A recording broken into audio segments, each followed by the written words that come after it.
Hello everyone, I'm Monica Kincaid and this is the thought for today where we find encouragement, we build on our faith, and we stand strong in the authoritative word of God. If you're anything like me, you've probably found yourself asking, God, what are you thinking? Well, we have his word, y'all, yes, but in those real life moments of waiting on love, on healing, on answers or change, that we struggle the most. So how do we handle waiting on God? I want to take a different approach, not by telling you how to wait, but by showing you what can go wrong when we don't wait God's way. Here's where we often get it wrong. We wait on God for a moment and then somehow, y'all, somewhere it turns to worry. In 1 Kings chapter 18, God uses the prophet Elijah at the Battle of Mount Carmel. I would say that, he's trusting God, waiting on God to show up. Y'all, he's full of godly confidence, and the victory came. Then in chapter 19, something happens, or should I say someone happens. Enter Jezebel stage right.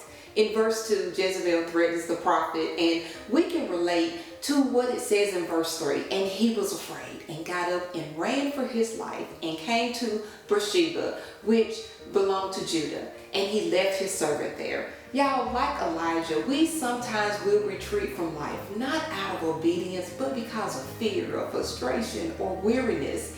All of those things get the best of us. Writing to his spiritual son, Paul says in 2 Timothy chapter 1 and 7, we all know it, God has not given us a spirit of timidity, but a power of love and of discipline. Elijah's fear made him run, just like our own fears often tempt us to retreat, to give up, to panic, to act out on our own.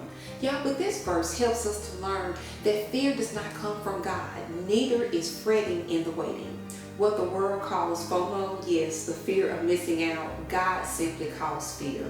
And we aren't called to live by it, but to have faith in God. Another way we often get it wrong is this. We wait, but we also doubt. I love the story in Mark 9 of the father with the demon-possessed son. This father, y'all, brings his son to Jesus after the disciples failed to heal him. Now, the father has been waiting. Of course, we don't know how long, but I am sure, y'all, doubt has set in. At this point, the father's words reveal hope, a little hesitation, and disbelief as he pleads, if you can do anything, take pity on us and help us. This example shows us how our hearts, y'all, can be torn between faith and prolonged doubt and the lies of the enemy that he whispers. But the story continues in verses 23 and 24 when Jesus says, all things are possible to him who believes. And the father cries out, I do believe. Help my unbelief.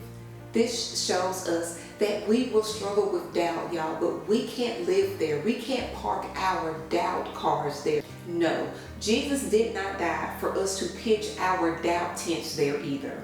Whether the situation changes or not, we must believe God over our circumstances.